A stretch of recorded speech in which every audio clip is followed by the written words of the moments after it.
Hello, how are you? Welcome to a new installment of your Pharmacy Assistant. On this occasion, we would talk about what it is used for and how it is used. So, let's take a look.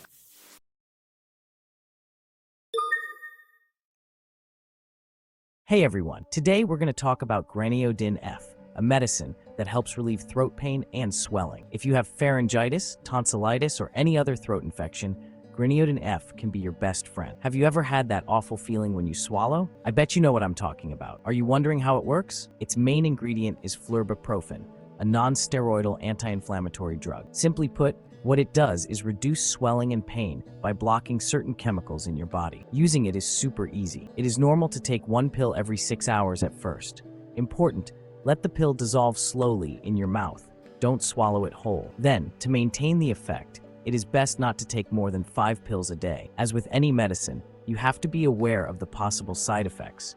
You may experience stomach discomfort, dizziness, or even allergic reactions. If you experience any strange symptoms, do not hesitate to consult your doctor. There are also some precautions to take. If you have stomach ulcers or are allergic to anti-inflammatory drugs, it is best to avoid Graneodin F. And of course, always follow your doctor's instructions. In short, Graneodin F is a good option to relieve throat pain and swelling. Use it responsibly and under the supervision of a healthcare professional. I hope this video has helped you. Don't forget to subscribe for more useful information. See you next time. If you've made it this far, let us know in the comments why you're using this medicine.